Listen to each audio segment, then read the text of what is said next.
Emmanuel, nouvelle vidéo. Alors cette-ci va porter sur la production individuelle, l'évaluation de la production individuelle ou collective de façon asynchrone.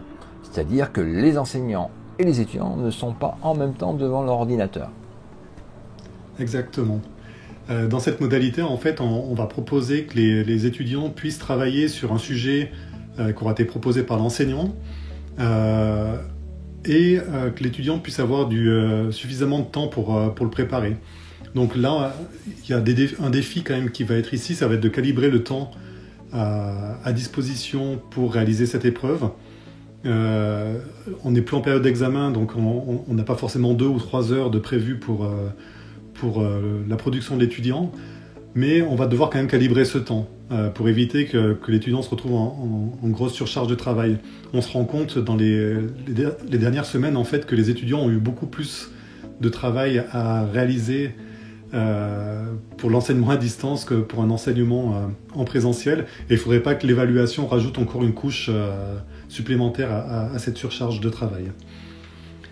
Alors, ce qui se passe en fait dans ce type de démarche, soit l'enseignant donne un sujet ou propose des sujets libres de travail. Hein. Chez nous, par exemple, on a beaucoup de séminaires, des enseignements sous format de séminaire, et c'est les étudiants en fait qui vont choisir le sujet qui vont les intéresser. Par exemple, travailler sur une œuvre spécifique, et puis utiliser la méthodologie qu'ils ont pu travailler dans le cadre du cours.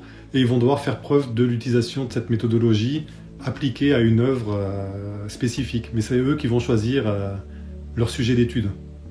Donc là, l'enseignant va juste donner les consignes de travail et l'étudiant va réaliser sa production. Vous avez fait aussi une petite liste de différents types d'évaluations qu'on peut faire de façon asynchrone, soit en individuel, soit de façon collective. Alors j'ai vu que vous avez parlé de dissertation, donc pour les matières littéraires, hein, on peut rendre un devoir sous forme de dissertation, des articles, donc produire un article, des études de cas, résolution de situations de problèmes, la vignette clinique, donc c'est plutôt en médecine, hein, paramédicale, traitement et analyse de données, une présentation multimédia, résolution de calcul, rapport, poster, portfolio. Donc c'est assez varié là aussi. Oui, c'est vrai que la production individuelle ou collective, elle permet d'avoir beaucoup de modalités. Et ce qui est intéressant en fait, c'est dans la situation qu'on vit actuellement, il y a eu les travaux pratiques par exemple sont beaucoup plus difficiles en fait à évaluer parce que souvent ça nécessite soit du travail en laboratoire, du travail sur le terrain, et on n'a pas forcément, on n'a plus l'occasion en fait de faire ce type d'enseignement.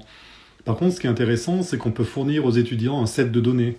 Donc là, c'est une des modalités qu'on a présentées, le traitement et l'analyse d'un set de données.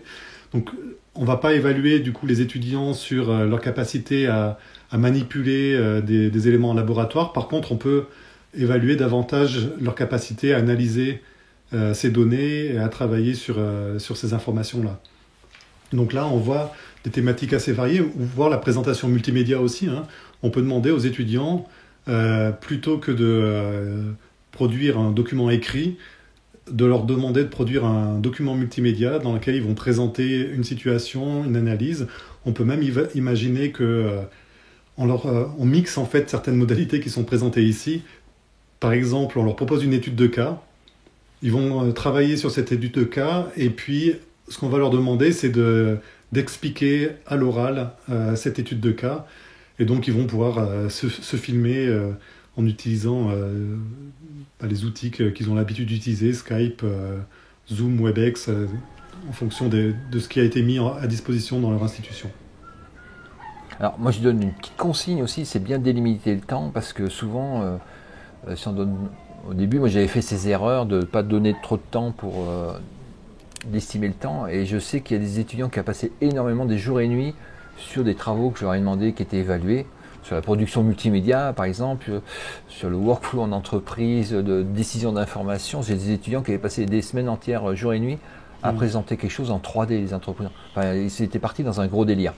Donc il faut aussi cadrer le temps pour les étudiants.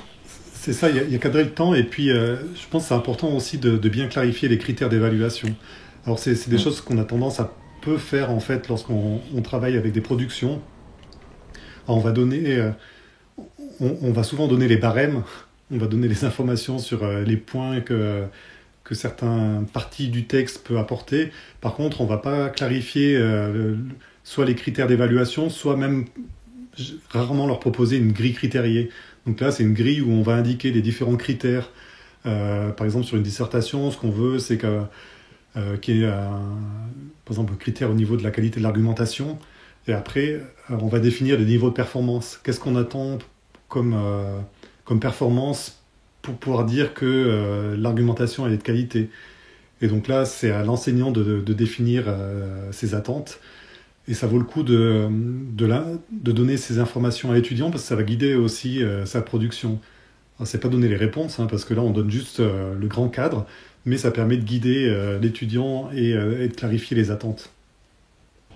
Si on peut faire les points positifs et les points négatifs de l'évaluation de la production asynchrone. En termes de gestion, pour développer ce type d'évaluation, c'est assez simple à mettre en place.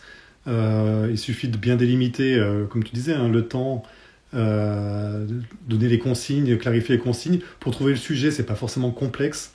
Ça va pas prendre énormément de temps dans la préparation de l'épreuve. Dans le déroulement de l'épreuve, ça va pas prendre énormément de temps non plus. De l'autre côté, en termes de correction, là, ça va être beaucoup plus coûteux. Donc là, c'est clair que c'est une modalité qui va être intéressante si on a du temps à disposition pour la correction et peu de temps pour la préparation et le déroulement.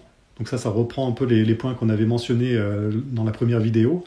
Par contre, si on a peu de temps à consacrer pour la correction, ben, ça ne sera pas les modalités à choisir en priorité. Ça va vraiment être fastidieux à corriger.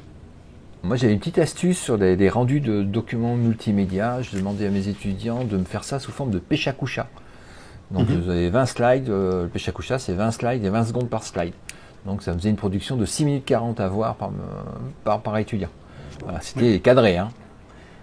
Et puis ça, et si tu as travaillé sur une grille critériée assez précise, ça va t'aider aussi au niveau de la correction. Donc ça va prendre du temps à élaborer ce type de grille. Par contre, en termes de correction, par exemple, sur ta méthodologie, tu as tes 20 slides, tu sais que tu vas pouvoir définir plusieurs critères relativement facilement. Et à partir de là, tu peux évaluer tu vas consacrer en tout cas moins de temps pour évaluer tes différentes copies. Et est-ce que tu aurais des recommandations? Oui. Ouais, un point qui est intéressant aussi avec ce type de production, c'est qu'en termes de motivation des étudiants, ça va être aussi beaucoup plus intéressant parce que là, ils ont du temps, ils ont suffisamment de temps. Tu disais tout à l'heure qu'ils peuvent consacrer énormément de temps même sur ce type de production. C'est quelque chose qui va vraiment engager les étudiants. Je parlais aussi tout à l'heure des séminaires où les étudiants vont choisir l'œuvre sur laquelle ils vont pouvoir travailler. Là, c'est pareil, c'est eux qui font ce choix. Donc en termes de motivation, on augmente aussi... on augmente énormément tout ça.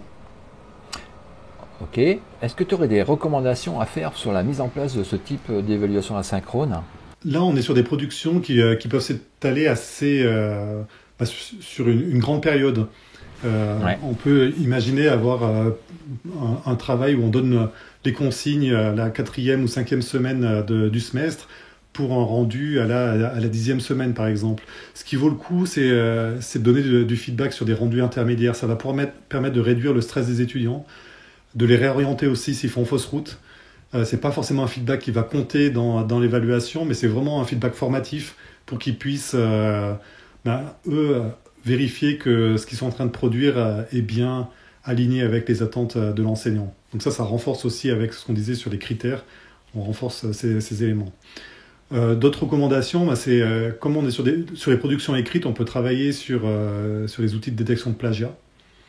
Donc là, c'est des choses qui vont pouvoir permettre d'évaluer que les productions des étudiants sont vraiment des productions uniques. On pourrait aussi utiliser l'anti-plagiat en le laissant à disposition des étudiants pour qu'ils puissent eux-mêmes avoir un retour sur le niveau de plagiat de leur production. Parce que souvent, lorsque les étudiants sont en train de faire de la paraphrase ou récupèrent des informations via des bouquins ou via Internet, ils n'ont pas forcément l'impression d'avoir fait du plagiat. Là, les outils de plagiat peuvent leur donner une indication sur attention, cette partie-là, nous, on considère que c'est du plagiat. Donc, c'est aussi formatif pour les étudiants.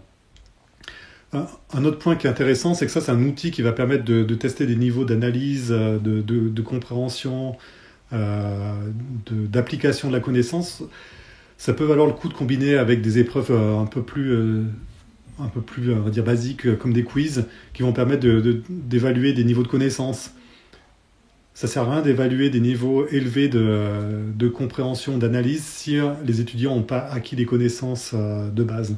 Donc ça, c'est aussi intéressant de pouvoir mixer ces différentes épreuves. Eh ben, impeccable. Côté enseignant, quelles sont les considérations à prendre en compte? Alors là-dessus, c'est vrai qu'on a proposé un tableau avec les 3 phases d'évaluation: préparation de l'épreuve, déroulement de l'épreuve, correction et feedback. Et puis on a mis aussi en parallèle des considérations pédagogiques, organisationnelles et techniques. Pédagogique, c'est ce qu'on disait, par exemple, au niveau de la préparation de l'épreuve. Ici, ce qui va être important, ça va être de déterminer les objectifs d'apprentissage évalués. Quel niveau je vise? Est-ce que c'est l'application? Est-ce que c'est de la compréhension? De bien définir les consignes de travail. Parce que là, c'est pareil, si on part sur des travaux qui vont être relativement longs, il faut bien orienter les étudiants dès le début. Tu mentionnais tout à l'heure de dimensionner aussi l'épreuve en fonction du temps estimé à y consacrer. Là, c'est vraiment le point qu'on doit souligner ici, de dire, voilà, pour ce travail-là, on considère que ça va nécessiter 7, 8, 10 heures de travail de votre côté. Ça, c'est à mettre en relation aussi avec les crédits ECTS. On a un crédit ECTS qui équivaut à 25-30 heures de travail de l'étudiant par crédit. Donc ça, en fonction du nombre de crédits ECTS qui sont attribués à notre cours, on peut aussi imaginer une épreuve. Le temps de l'évaluation, il est intégré dans ce temps de crédit ECTS. Donc ça peut donner aussi une bonne idée de ce qu'on peut demander aux étudiants. Je ne vais pas présenter tout le tableau ici, mais les points importants ici, c'est vraiment le lancement. Donc de bien définir les consignes. Et puis les autres points qui vont être aussi importants, ça va être lié à la correction et au feedback qu'on va pouvoir donner aux étudiants. Ici, on a l'opportunité de pouvoir donner du feedback intermédiaire. Donc ça va être vraiment important pour guider l'étudiant dans son apprentissage. L'autre point qu'on a mentionné, c'est cette grille critériée qui va vraiment vous faire gagner du temps lors de la correction des copies. Donc ça va prendre du temps pour la préparation, mais dans la correction et le feedback, ça sera quand même beaucoup plus simple. D'accord. Et si on se place côté étudiant cette fois-ci? Alors côté étudiant, c'est vrai qu'on a fait une infographie dans notre document pour essayer de voir quel est le parcours de l'étudiant, en fait, de se dire, ok, moi j'ai imaginé ce type d'épreuve, qu'est-ce que ça va donner côté étudiant? Non plus, l'étudiant il va se connecter à une plateforme, à un LMS, il va découvrir les consignes qu'on va lui donner. Il y a l'échéancier qui va être proposé aussi. Donc ça, c'est toutes les informations qu'on aura dû préparer. Il aura tout un temps de préparation. Il va pouvoir consulter différentes ressources, les mobiliser, les synthétiser. Il va réaliser ce travail et puis à un moment donné, il va devoir déposer une version intermédiaire. Donc ça, c'est ce qu'on conseille pour qu'on puisse donner du feedback. L'enseignant va travailler sur le feedback à donner aux étudiants. Et puis l'étudiant aura l'occasion de réaliser sa deuxième version de travail et la déposer à la date convenue. On peut aussi adjoindre une vérification de la présence du document dans la zone de dépôt. Donc ça, c'est à conseiller aussi que si on peut donner une notification comme quoi on a bien reçu le travail, ça va sécuriser l'étudiant. Ça, c'est quelque chose d'important. Et puis après, ça c'est des choses qui peuvent être facultatives aussi, c'est de scanner les travaux pour plagiat. Donc il y a possibilité de réaliser ça si on est dans des épreuves un peu plus sélectives. Et après, là c'est du côté de l'enseignant de pouvoir aussi attribuer la note en fonction des critères qui auront été sélectionnés. Eh ben, merci Manu pour cette présentation de l'évaluation d'une production individuelle ou collective en mode asynchrone. Merci, on continue Christophe. Dans une autre vidéo. Oui. Je te dis juste merci Christophe. Merci Manu. Donc on continue dans une autre série de vidéos. Vous retrouverez la suite en dessous.